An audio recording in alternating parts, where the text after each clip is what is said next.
Welcome to Paranormal Heart Podcast with host Kat Ward.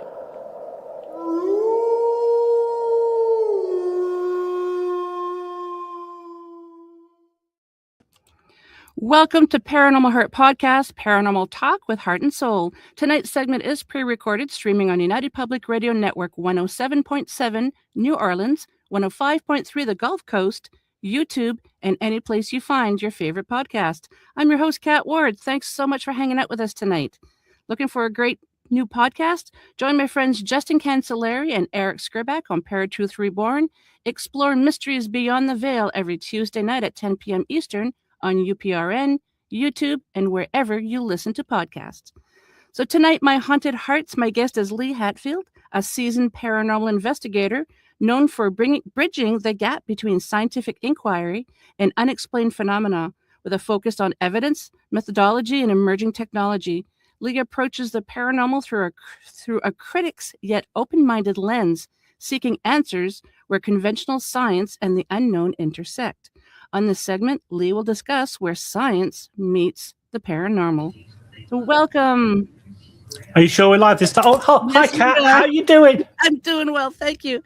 I just can't get my background to work, but that's okay. At least I've got the recording. Look at mine. Look. Mine's like Sean Bean, and don't worry about it. Oh, I love Sean Bean. He speaks quite highly of you too. Oh, thank you. How are you doing?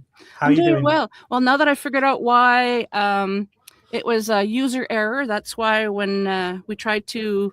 So let's get it right. Just for the record, I couldn't hear you, so I'm pressing all my buttons my end, and then when I finally heard you, you went, oh yeah, it was me, sorry. Like, what? And I scared the crap out of you when I finally figured out, and I said, can you hear me now? And you're like, yeah, I thought, okay, I'll take a nap. Oh my God. Well, my listeners know that I'm not very tech savvy a lot of times. I don't have as many, I'm going to call them glitches as I used to have years ago, but they still happen. Sure? I'm going to call them glitches. Okay, let's do that. Let's call them glitches. Listeners, you've got a problem. User error. Yeah. Oh, well. So thank you so much for being on the show. I really look forward to this because you live not too far from me. So I'm always excited to interview people that live in Canada. Yeah, I think, was it like an hour and a half or something like that? Depending how fast you drive. Yeah, hour and a half, 2 hours. Hey, I'm trying to drive emergency vehicles. Oh, wow. So, before we get into this, could you tell the audience, my Haunted Hearts, a little bit about how you got into, the background, the name of your team and everything? Okay, so I'll do it. I'll do everything. So the first thing that really got me involved with the paranormal, I was a paramedic in the UK. Okay, you can't tell by the accent. No, we can't. No. And it was a Saturday night. My normal crewmate had gone sick, so I'd got a new guy. First time I'd ever met the guy. And we're just talking about all the normal stuff, like the weather and football, real football, not what you guys call football. Soccer. And we got called to a cardiac arrest. First job of the evening. So I was a paramedic in charge. He was not as trained as myself. So I'm okay, you need to do this, we need to do that, all that kind of stuff. And then we're taking it in turns doing CPR. And he went, the spirits stood behind you. It's telling you to stop. And I'm like, what? He went, yeah, the patients, the spirits actually stood behind you. And it's saying that you don't have to continue. So, okay. And I went, well, with all due respect, please tell the patient that I've got a job to do and I have to try to get him back. So he went, oh, no, he's okay with that. He just like letting you know that he's not coming back. And we worked on him for at least 20 minutes and we didn't get him back. And we was a good 40 minutes away from a hospital. So we worked on once. And it's like, so we did all the, unfortunately, your husband has passed and all that got this guy back on the ambulance. It's like, dude, you can't tell me that in the middle of cardiac arrest. And I went, why don't you tell me at the beginning of the evening that you was a medium? You went, yeah, maybe I should have done. So that maybe, yeah, that kind of got my interest going. But this was at the time when all these teams never existed that do now. So in the UK, we'd got Most Haunted with Yvette Fielding and from David Okora used to be on there. Yeah, exactly. Yeah, Derek Okora and Kieran O'Keefe, who I've had on my show. And we used to love it, but it got a bit tedious because it just seemed like as soon as the lights went out, it was like a scream fest and everyone used to scream and then, oh, something just been thrown. So you kind of took it with a pinch of salt. And then I married a Canadian who lives from where you're from. Yes. Somewhere that way. You have good taste, sir. Well, thanks. Yeah, that ceased apparently. So I moved to Canada in 2013. Didn't really. I'd always had a history. Already had a like interest in the paranormal and stuff like that, but you just kind of took a back seat. Mm-hmm. And then 2024.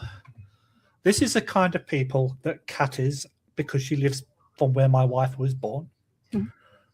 We had a Valentine's Day investigation. So my wife bought me one ticket. One. What? Not two. One. So she sent me off to this investigation because she knew that I was into it. One ticket. That's all I'm saying. And I met up with Logan and Valter. They'd got a couple of gadgets with them, so I started talking to them. And both of us were kind of involved with other groups that weren't going the way that we wanted to go. So we kind of passed details, and 2 weeks later we met up in a pub close to me in Ottawa, and we toyed with the idea. We all decided that, yes, we're all on the same page with what we wanted to do. And then S.I.P.A was created.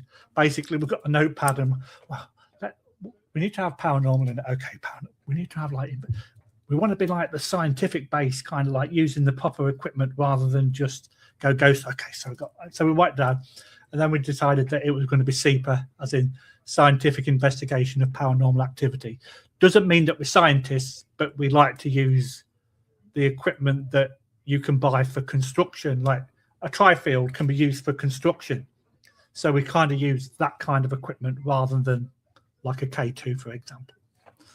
And then over the last couple of years, we've been on quite a few investigations. And then February of 2025, I decided to start a podcast because apparently I talk quite a bit, but I don't know where people get that idea from. And I've just started season 2 as of this new year. You're on mute, Kat. Like I said, user error. I'm sorry. Oh, Lordy. I hadn't noticed about the talking. That's okay. No, that's okay. Yeah. But what's funny, my hometown in England is Boston. Oh. But it's the original one where kind of like the Mayflower and the Pilgrim Fathers. So that confuses a lot of North Americans too. So, and we have a little village outside called New York. Oh, really? I didn't know that. Yeah, most people don't. No. Wow. But you don't sound American. That's because I'm not. Oh, I love it when I speak with Americans. They're like, you sound like us. You don't sound Canadian. I'm like, okay. Is that a good thing? Yeah, exactly. Exactly. So at what point did the science become central to your approach? So right at the very beginning, when I was talking to Logan and Valter, we wanted to be able to debunk all the natural phenomena that we possibly could before. So, yeah, we wanted to investigate the normal before we investigated the paranormal. So with that being said, I did a lot of research and I went on a few courses, and then, you find out things like sleep paralysis. People can have hallucinations and stuff like that, but it's a natural phenomena. Electromagnetic fields. If you've got dodgy wiring and you get a load of it, again, you can get hallucinations and apparitions. So we wanted to go down that route. Carbon monoxide can cause it as well, cause apparitions and sickness and headaches. And so we wanted to be able to roll out all the normal stuff before we start playing with the gadgets. Because if you go to someone's house and they've got noises in the attic and they're concerned enough to call you out, if you then go up there and go, okay, you've got a bird problem, you've got a rat problem, and it's not paranormal, you're still helping that person. And that's the key at the end of the day. It's not just going in there and going, oh my God, I was too scared to go up into your attic. It sounds really scary. You're just gonna scare the bejesus out of somebody. And you're not helping anybody. So we are not unduly worried if we don't find anything paranormal, as long as we can put a natural explanation to it. So even though we have scientific in the name, it doesn't mean that we're all scientists. We just want to try to rule out every natural phenomena that we can. Yeah, not everything that goes bump in the night is paranormal. No, it's normally the wife going to the bathroom or something. How do you personally define the line, if any, between science and the paranormal? Like, are they the same? No, they're not. So I'll tell you why, Kat. Because Please do. I knew you was going to say that. So the first thing that we like to do, we can't do it at all locations, especially if you've got like a pay to play location, as we call it, like a prison or something like that. Oh, gotcha. Yeah. Yeah. You can't always go around and do your baseline observations. Yeah, especially if you're paying to be there, you want to try, and there's already reports of it being haunted and stuff like that. You want to get involved and you want to see your own evidence for yourself. But if we get involved in a private location, we're not just going to turn up and go, right, you say it's haunted, we're going to believe you, let's get all the toys and gadgets out. We've got a questionnaire that's like loads of questions, and we are quite serious in the kind of questions. So if somebody has got a genuine concern for the paranormal, they're going to answer the questions, because it does go, are you on any medication? Have you got any mental health history? Not necessarily issues, because that's pointing the finger that they still got them. Have you mental? So, and then once they've filled it in, we will go and discuss this questionnaire with them, and we'll go through point by point. Because even then, you may be able to go, well, it could be this, but we'll investigate this before we look at anything on the paranormal side. And a perfect example, we went to a private property, and this young girl was absolutely obsessed with the fact that she'd got spirits in her house, to the point where she goes, this one sat on the sofa next door to my boyfriend right now. Sort of like, we don't think there is. And I went, how do you know this? She went, I'm using my phone. Oh, yeah. And I went, so what app are you using on your phone? She went, Snapchat. And I went, what? And I went, you do realize that Snapchat's a filter app. So you can get the bunny ears and stuff like that. And what it's trying to do, the creases that you've got in your sofa, it's trying to make it into a human face. So that's why you are potentially seeing what you think is a spirit. And then she had a dog barking at the cupboard. She went, the dog's not barking there for any reason. It does it all the time. I went, where do you keep your treats? She went, in the cupboard. So you kind of got the hint that the things that she was saying were, she just kind of wanted the attention, but it wasn't of a paranormal nature. So even though we may be disappointed ourselves because we can't find anything fun, we still do a proper job and a thorough job, and we will say, well, actually, this is what your problem is. Yeah. And like we have been to locations that have got extremely high EMF, and other teams that have been there have got, oh, this happened, and I've got my tri-field, and it's literally going off the scale. But then you go out into the other room, and there's a big electrical power box. Yeah. So it's like it's not necessarily paranormal in nature. So we do try to be really strict with ourselves to rule out all the natural phenomena, and there's loads. Yeah, we can't cover all of them, but yeah, we try to do our best.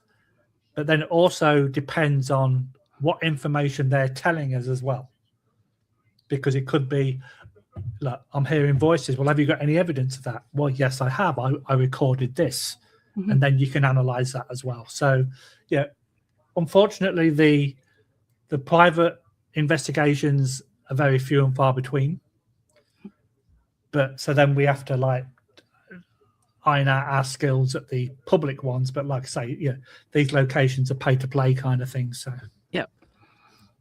you just because I tell this to a lot of people, just because you're getting some kind of a reading on the equipment you're using doesn't necessarily mean it's paranormal. Figure out why is it doing that reading. Like you got to delve a little deeper. Exactly. That's one of the reasons why as soon as we do an investigation, we've got our base station. It will be, right, everybody either puts their phones on airplane mode or leaves them by the base station. We have walkie-talkies, but we never use them. So we do try to rule out anything that we're doing that affects the investigation. And then if we do find something during the investigation, we try to debunk it, replicate it, to try and rule it out. And a perfect example, we went to a fantastic little hotel in Casanova, New York State, last June. And we were setting up, there was 2 haunted bedrooms, and we basically booked them both. So we're setting up the tripods, and there's a TV in the corner on a wooden stand with double doors at the front. Just getting the tripods out, there's nowhere near nobody's within 2 or 3 feet of this cabinet, and the door creaks open. So we're looking at each other going like, okay, this place is haunted. But then we spent the next half an hour at least putting the wooden catch as close to it being off as possible, banging the side of it, jumping up and down on the floor, doing everything we could to try to get this latch to dislodge, and we couldn't. And we were talking like the minuscule amount of catch before it opens, and was hitting it really, and we couldn't get it to open again. So it's like, okay, ghosts 1, S.I.P.A 0.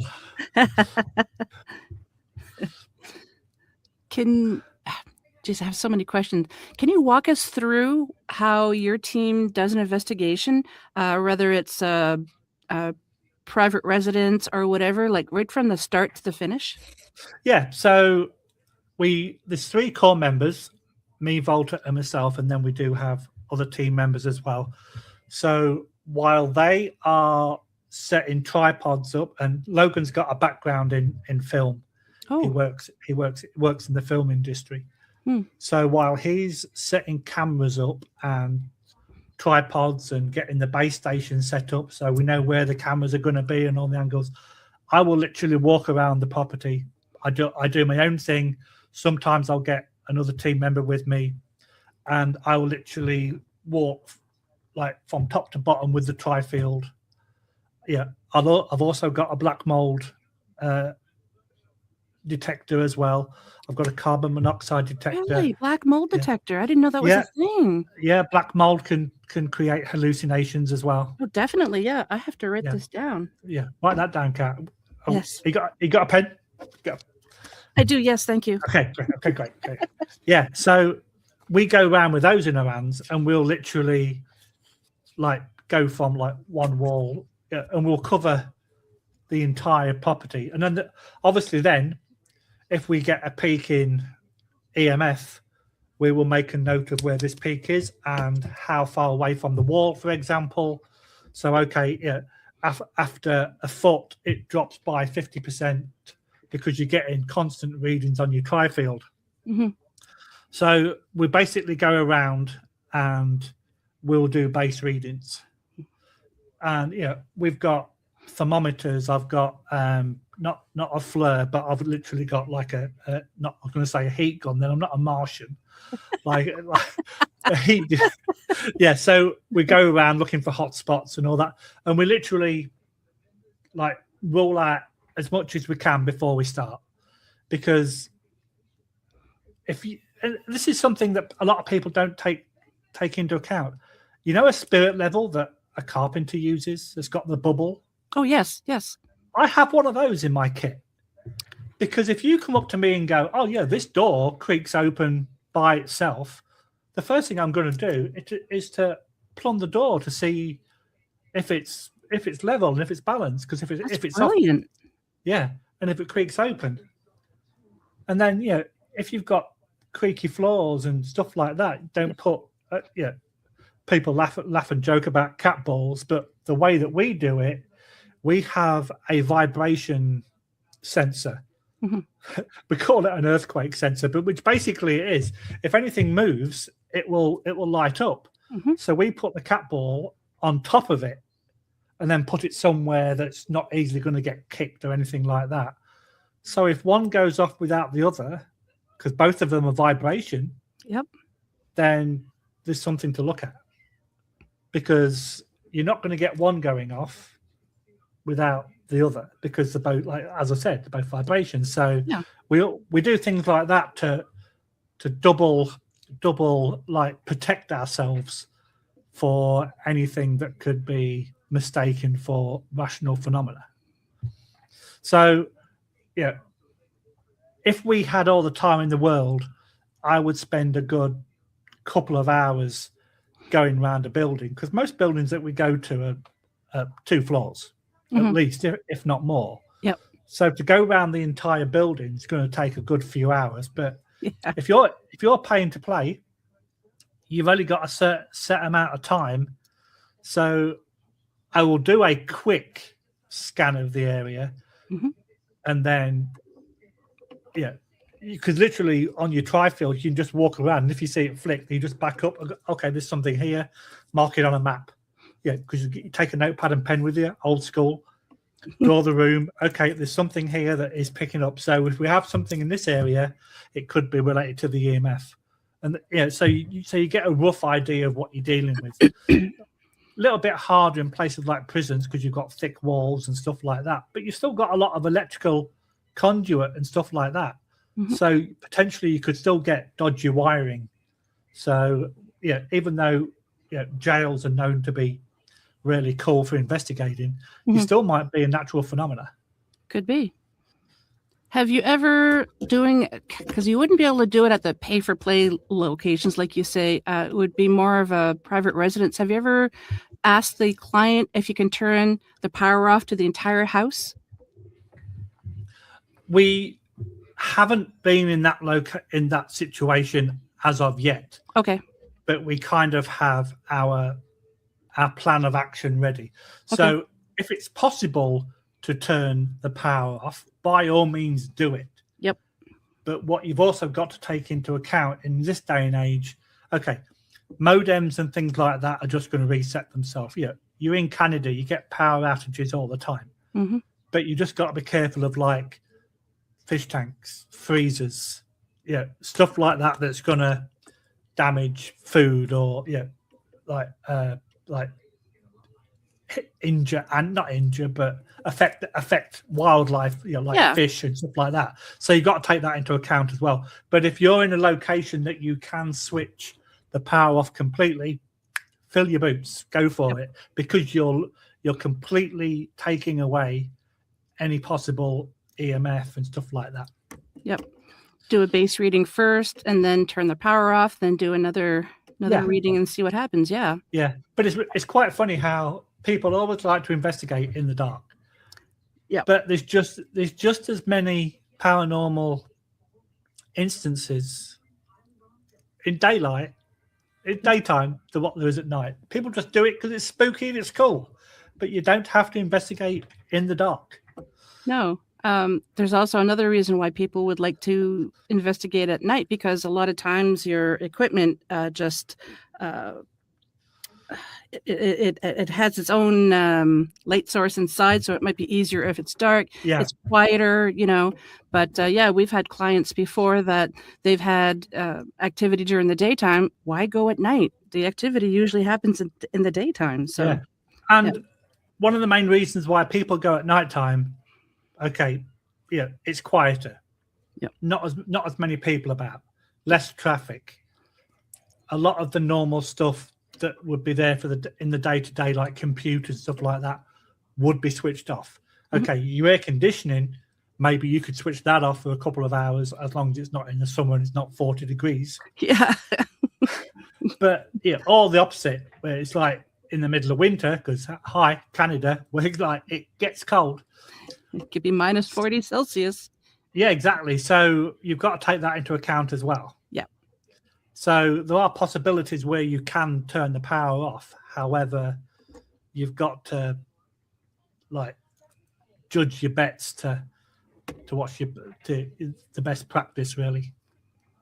You could get your long johns out and investigate with the furnace shut off in the wintertime. Yeah, exactly. Yeah. three pairs of long johns, and I'd say use a snowsuit, but those are very, very loud when you move. Yeah. There it is. It's a ghost. Yeah. No, it's not. It's Lee walking around the corner. Yeah. So, Lee, do you see the paranormal as something outside science, or simply ahead of what science can currently explain? So, in other words, they haven't caught up to each other yet. That. So I did some courses when I first started, because I'm one of these people that I need to know everything. Mm-hmm. And I'm not being nosy. I just need to have a good background, because if I want to be talking about it and I haven't got any answers, then I'm going to look dumb. So I went on ghosts and hauntings courses. I went on a poltergeist course. I went on an introduction to demonology. I did a cryptids course, and I now actually teach a course for a company in Halifax, your neck of the woods, on paranormal equipment. But I'm really truthful about it. This is good, however, as long as you use it correctly. But I do believe, because people say that parapsychology and it's a pseudoscience. Yeah. But it just means that they haven't been able to develop it enough to use it correctly yet. And for people that don't understand what I mean, if these scientists are saying that there's no such thing as ghosts, how come there are so many examples of people encountering visions, feeling sensations and stuff like that? You could be smelling roses in the middle of winter when there's no flowers nearby, nobody's got any perfume on, but it used to be like a florist or something like that. And so okay, explain that. I was at a location a few weeks ago and I felt the sensation of having my hand grabbed, but my immediate reaction was, it was cobwebs. But I was actually in a slanted part of the roof where you've got the cut off for the window, and I'm actually stood in there. So if it had been a cobweb, my shoulder or my arm or my head would have taken the cobweb out, plus the fact my hand was hanging out my pocket, so it was close to my body. So for me to actually get the sensation that my hand was grabbed, okay, explain that, Mr. Scientist. And they'll come up with, well, it could be this, it could be that, it could be the other. Yeah, it could be, but it also could be a ghost. Yeah. Let's be honest with this. Yeah, we're not saying that they do or they do not exist. And don't even get me started on some of these TV shows where they go, oh, yeah, that door just opened. Okay, what's behind the door? And you never see what's behind the door. Or, oh, something was just thrown at me off camera. Yeah, so don't get me started on that. Oh, yeah, like when they say, did you see that? No, because the camera was on you. Yeah, exactly. Yeah. But there are certain things that happen. Another example at this place in New York State we was at. We were there for 2 nights. We were in nice old 4-poster beds that's got the old duvets on, not the old blankets, the old-fashioned blankets. Yeah, you and I are old enough to know what blankets are on beds, Big not quilts just and duvets. stuff like that. Yeah, exactly. Yeah. And I climbed into bed, and we've got these blankets. It's like 2:00 in the morning.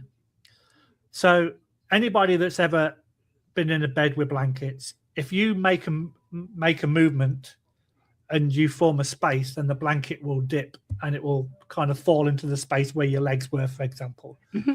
I'd literally been in bed for, and this is no word of a lie because I was still awake, at least 1 minute to 2 minutes maximum. So I wasn't tired. We hadn't been drinking. I don't smoke. I was still awake because I was still getting comfy in bed. Mm-hmm. And I closed my eyes, and I always kind of start on my left side, and then when I'm comfortable, so I was still on my left side, and I felt a sensation, a really heavy sensation that somebody had sat on the bed, and my feet hadn't been to the left-hand corner of the bed because I was in the center of it. Mm-hmm. So the blankets weren't settling or anything, but it was a really heavy sensation. I opened my eyes and I kind of saw this white apparition go past the bed. And I thought, I can see something. And no more as I just reached across to get my phone because all the cameras were off because we'd finished the investigation, and it had disappeared. Of course. But to get a heavy sensation in a part of the bed that you hadn't been moving, because I was in the bed by myself and it was a huge bed, to then open my eyes and see something going past. Like I say, I wasn't tired. I hadn't been dreaming because it was literally 1 or 2 minutes after I got into bed. Mm-hmm. So again, like, what was it? Something wanted to tuck you in. Yeah, exactly. Yeah. and that's the thing. You've got to, going back to what we were saying, they've got to be able to explain everything black and white. Okay, this cup is now floating in the air, but my hand's on top of it. But if it floated by itself, okay, Mr. Scientist, explain that.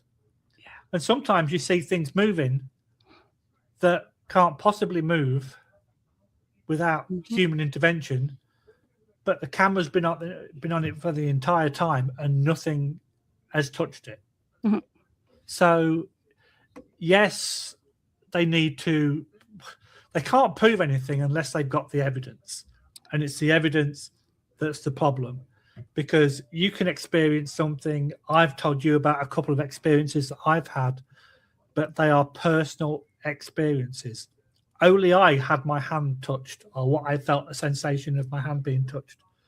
My colleague, who was 6 foot away, a few minutes later got his head touched. And as we're both on camera, you can kind of, the guy at the base station was watching us and he went, no, I saw you both at different times. Yeah.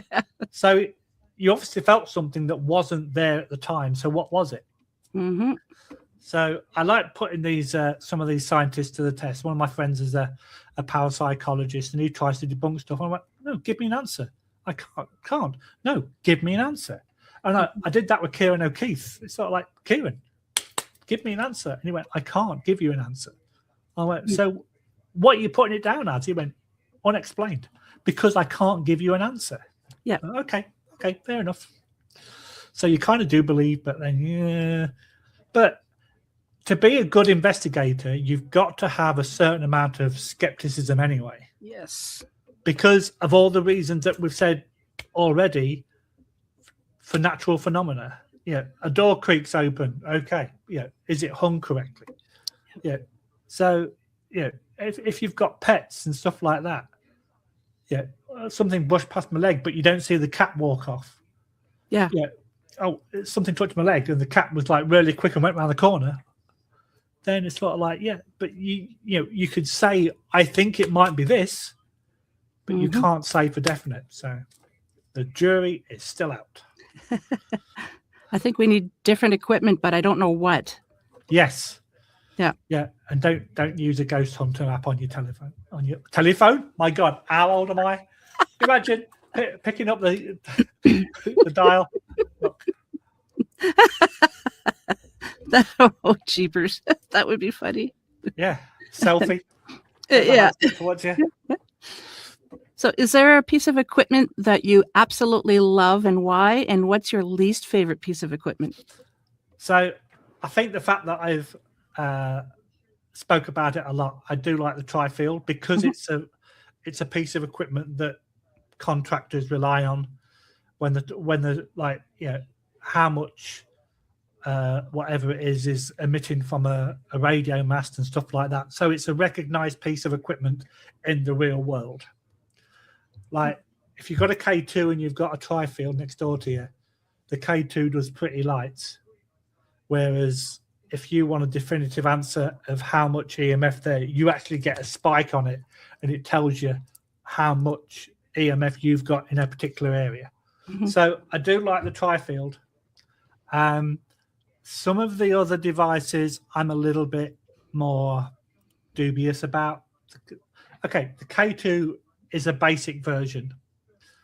But yeah, people laugh and joke about cat balls. But if you use them in the right environment, they're quite effective. Like I've said, we have a vibration device that we'll put a cat ball on top. So if one goes off without the other, yeah, if you bang it and both of them go off and then one goes up, so like, what is it? Do I really hate any pieces of equipment? I don't think so, because people do use them for the wrong reasons, or they use them in such a way where it can be manipulated. If you've got a public event and it's kind of like, excuse the pun, but the event's dying a death, and you could literally get a cell phone and wave it past a REM pod for it to go off. So it's probably not the equipment, but it's the mentality of the people using it. Hi. Hubby's just walking past. He was. Yeah. That's Cat's hubby, not yes. mine. Yeah, so I think it's probably humans is the thing that I don't like. I'm a firm believer in walking around a place by myself, because I think I kind of get more experiences when I'm by myself than what I do when I'm with a team. But it's the human's ability to fake real evidence. So bad piece of equipment, teammates, humans. I'm putting it. Not that I don't like my teammates; they're great, but. And sometimes, if you're by yourself, less contamination from your teammates. Correct. And the very first investigation that we went on in a team was at the SDG jail in Cornwall, which is to the side of Ottawa. And if you've ever been there, do you know where? Have you been there? No. So you walk into the prison, the jail, and you've got a corridor. And then the corridor splits left and right. So solitary confinement is a very small room on the right-hand side. And then if you go left, you can go down the stairs and go further into the jail. But if you carry on and then turn left, you're in a 6-cell area, which was called the Hell's Angel wing.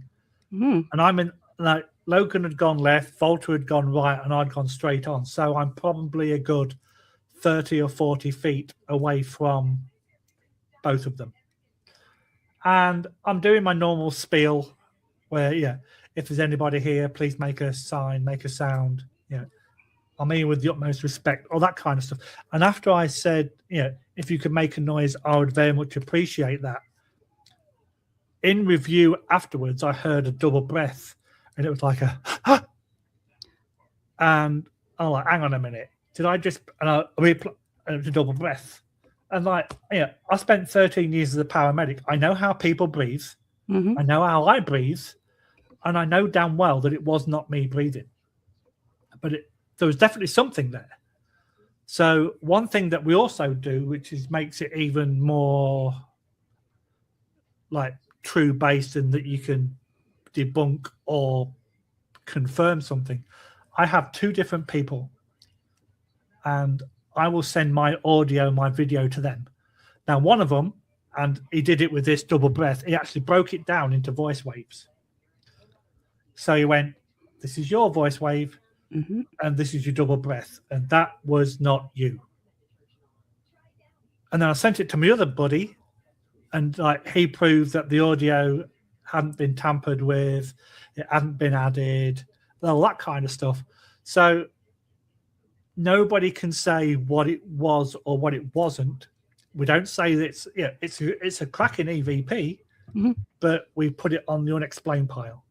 We're not saying something's haunted or this. Yeah, it's good evidence. It's unexplained because we cannot. And like I've had experts look at this recording and they can't explain it, so it's unexplained. Yep. What do you think mainstream science misunderstands most about paranormal research? Asking me all these big questions. You do realize I've been to work today. I'm tired. My brain's been working all day.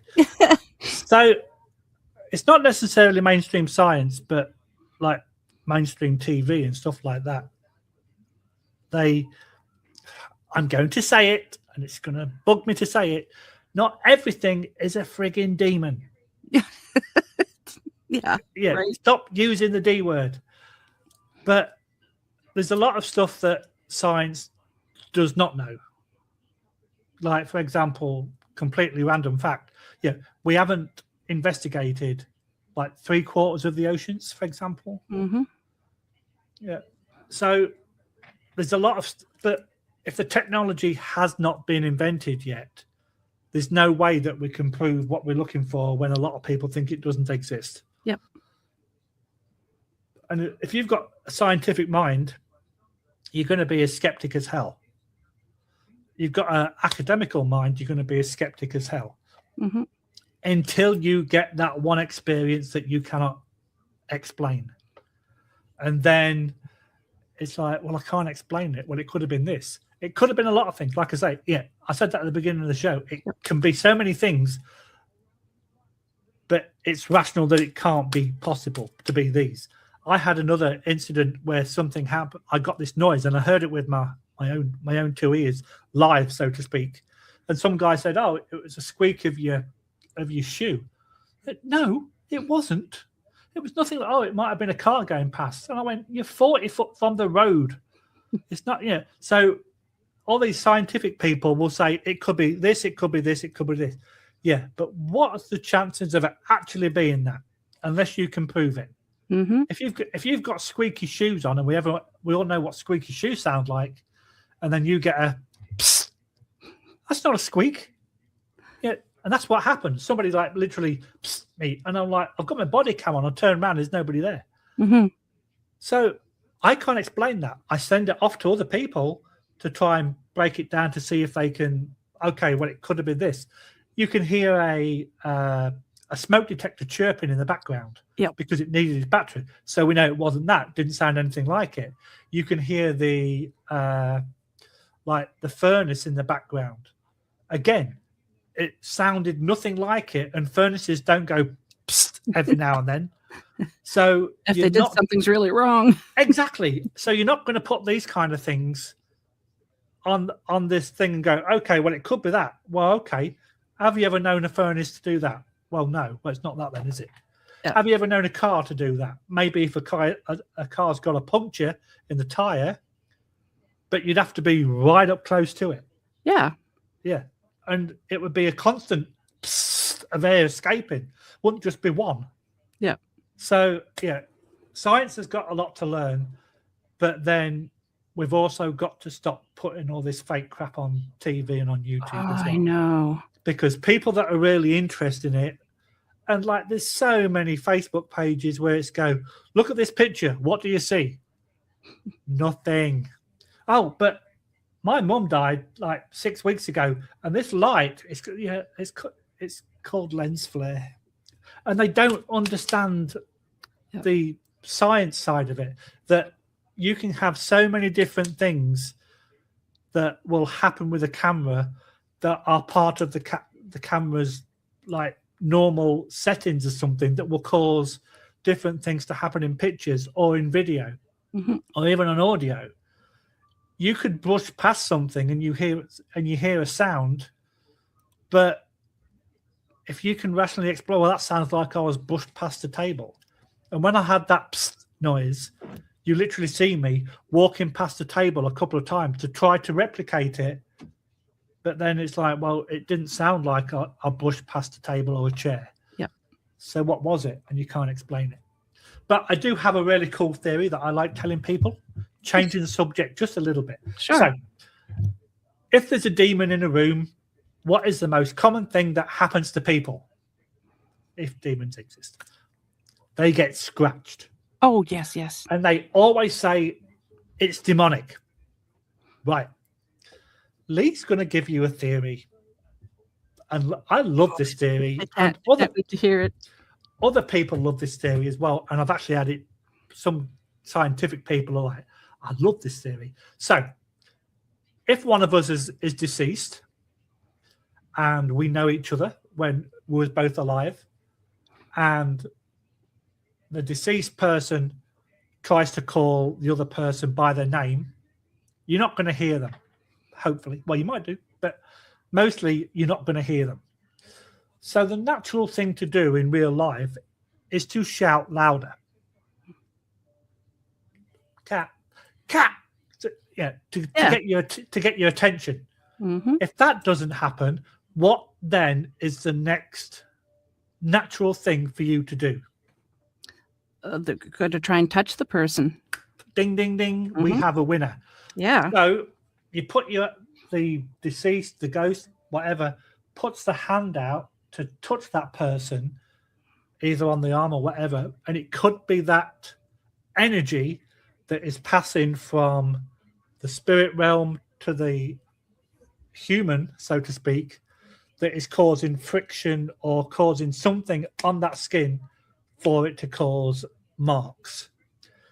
Doesn't necessarily mean it's benevolent or every kind of demon that people think of, but it could just be a natural phenomena of a paranormal phenomena of a spirit trying to get your attention by going to touch you, and the transference of energy is actually causing marks on that body, and it looks like it scratches. I've been saying similar things like that for years. Yeah. Yeah. And this well is done. Yeah. I So like that. people that listen when this goes out, I want to know your theories. Please share them with me, because Yes, I think there could be something into this. I agree. Totally agree. Yeah. Do you think a collaboration between science and paranormal investigators is possible? Like, I mean, having scientists and investigators actually investigating together? Well, there are a couple of TV shows where there is a scientist or a doctor or whatever he is actually goes out with them, and he kind of has that rational head, but then he's also then had things happen to him that he can't explain. So if you can get somebody that's got not necessarily a scientific mind or an academical mind, but to have a rational mind.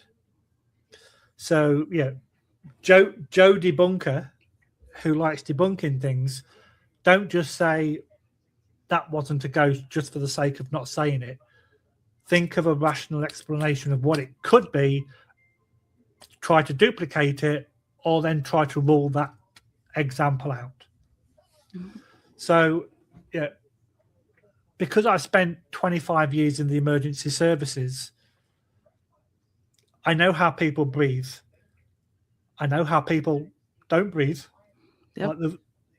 So my example where I heard a double breath was a perfect example of it happening to somebody that knew what it was or what it wasn't. I knew it wasn't me. I knew it wasn't my two colleagues because they were too far away, but whatever it was right close next door to me for it to happen. So, I absolutely agree that more scientists should get involved, but they've got to be rational about it. They can't just go, oh, yeah, that was a flock of seagulls flying past. It's like, it's -40. Don't be stupid. Great band. Yeah, exactly. Yeah, exactly. Yeah, there's the 80s pun. Yeah. So, but by all means, give us what you think it might be. Like, Kieran O'Keefe is really good for that. He will say, well, it could be this, and he'll try and give an explanation.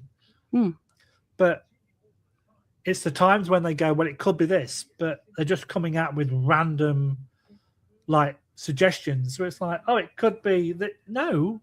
Yeah. Have you ever known a car or whatever to make a noise like that? It doesn't happen unless your car's really dodgy. So having somebody with a scientific mind or a rational mind is great for every team, but make sure that you get the right kind of person. True. What questions do you think more people would ask about the paranormal? Is there anybody there? But I was just thinking of that. You've got to treat ghosts and spirits, if they exist, of course. You've got to treat them with the respect that you would treat a human being. Don't just go, is there anybody there? I'd like to communicate. All this kind of stuff. Try and have a normal conversation with them. Or even have a conversation with each other. Yeah, what did you have for dinner? Well, I had roast beef. I love roast beef. Oh, did you have a Yorkshire pudding? And if you're investigating a restaurant, that may be key words that get some activity. So you've got to kind of ask the right words for the right location. Yes. Because if you think about it, every Friday and Saturday night, people go out to all these locations and the spirits are going, oh my God, it's another paranormal investigation team. Hey, John, let's see how long it takes for them to ask if there's anybody there. Oh, great. Yeah. Okay. Here's $5. You win. And it must get, if spirits and ghosts do exist, it must be tedious for them to go to a location that is so popular that every man and his dog turns up Friday and Saturday night religiously, and they all ask the same damn questions. And here's another thing. I'm on my pedestal now and carrying on. When you go on an investigation, do you do one area for 15 minutes and then you go to another area, and then if it's active, another part of your team will go and try and see if they get some activity? Can you imagine how much that's going to piss a ghost off? You start talking to somebody and they go, oh, I like these people. They're being friendly. They're being courteous. And then somebody else comes, right, the last team got something. I want you people to perform for me. They're not performing monkeys. So that's what you've also got to realize as well. Some people may think I'm crazy coming out, but it's truth facts. I agree. Yeah. Treat the spirits like they're real human beings, because potentially one day in the past they were. Yep. So say thank you for coming to their property, because it's their home. Say, comment on how nice the property is. Talk about the weather if it's cold outside, because if they're local, they will have experienced warm and cold weather as well. Yep. But don't just ask the same boring questions. Because if I'm a ghost and somebody starts asking me that, I'm going to go, right, I know where that expensive camera is. I'm going to go and knock it off the table. Yep. Until you start having a conversation with me. Or if there's a digital recorder that just erase everything. Yes, exactly. I'm gonna drain that recorder now. Yeah. Last question. What advice would you give to investigators trying to take a more scientific approach? Do your research, but not for the location. Do your research in what you are trying to achieve. So what I mean by that is I'm kind of like the science guy, if you like. So my cases that are just here, you can't really say. I've got my trifield in it. I've got my black mold. I've got like carbon monoxide. I've even got like a radiation detector. Use equipment that is going to make your job easier. So if you can use something that then you can debunk and go, okay, well, this has happened here, but there's all dodgy wiring behind this wall. You know that you're not going to go anywhere near this area because of that particular reason. Mm-hmm. So do your research in what you want to achieve. Don't buy all the bells and whistle gadgets, because a lot of the time, if they put the word ghost or spirit in front of it, it's going to cost you more money. Oh, yeah. Buy to what you can afford. And if you can only afford an audio recorder and a camera, a video camera, great. Mm-hmm. Fill your boots, because that's where you're going to get most of your evidence. All these gadgets, the REM pods, the cat balls, and all these kind of things can be manipulated by normal everyday items, radios, cell phones, TVs, microwaves.